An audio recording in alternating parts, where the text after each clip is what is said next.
जम्मू कश्मीर में लिथियम का भंडार मिलने का समाचार आपने सुना होगा। चिली और ऑस्ट्रेलिया के बाद भारत में लिथियम की सबसे बड़ी खदान मिली है।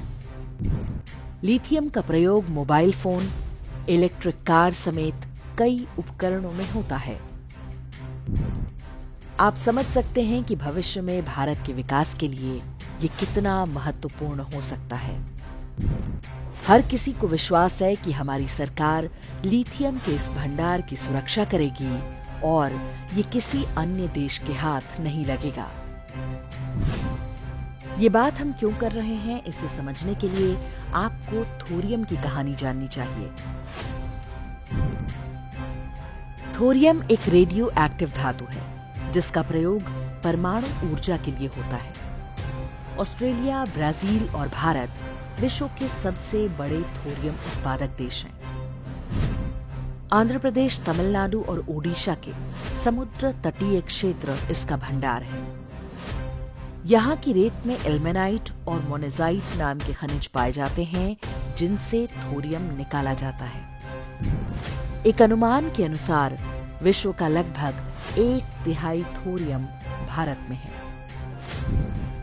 लगभग 70 वर्ष पहले महानतम वैज्ञानिक होमी जहांगीर भाभा ने थोरियम को भारत के भविष्य का परमाणु ईंधन बताया था।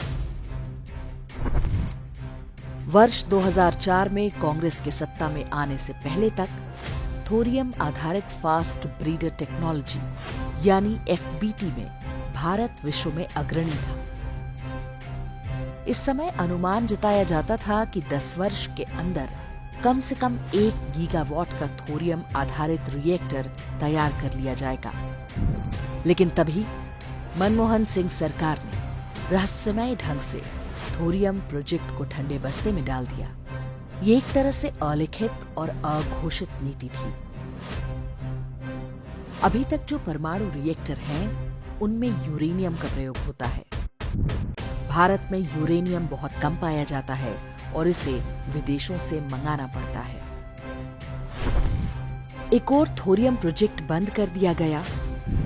दूसरी ओर तमिलनाडु, केरल से लेकर आंध्र प्रदेश और ओडिशा तक के समुद्री तटों पर अवैध खनन और तस्करी तेज हो गई। वर्ष 2007 में मनमोहन सरकार ने इल्मेनाइट को प्रतिबंधित सूची से बाहर कर दिया। इसके बाद तो मानो लूट ही मच गई। ये बहुमूल्य खनिज तस्करी के माध्यम से विदेशों में भेजा जाने लगा। आरोप है कि सबसे ज्यादा थोरियम चीन पहुंचाया गया। इसके अनुसार जितना थोरियम भारत से बाहर पहुंचाया गया, उसका मूल्य 60 लाख करोड़ रुपए से अधिक है। कई मीडिया रिपोर्ट्स इस दावे को गलत बताती हैं। हालांकि अधिकांश में ये माना गया है कि तमिलनाडु के रास्ते भारी मात्रा में थोरियम की तस्करी हुई। हो सकता है कि यह मात्रा कुछ कम अधिक हो।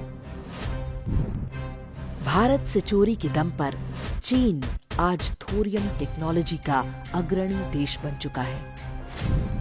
वो थोरियम मोल्टेन सॉल्ट रिएक्टर यानी MSR भी विकसित कर रहा है।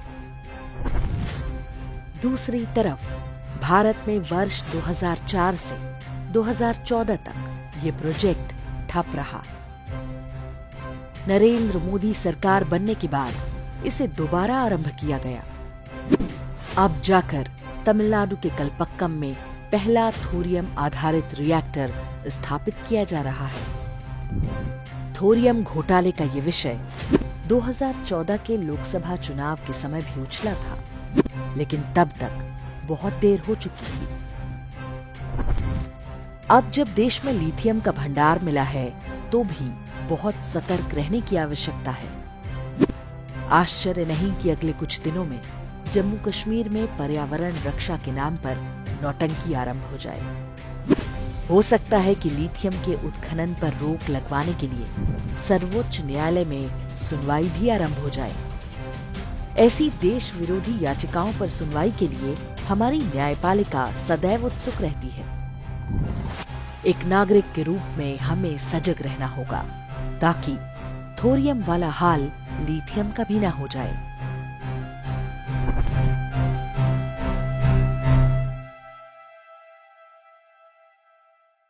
इंडेक्स ऑनलाइन के वीडियो समाज को समर्पित हैं।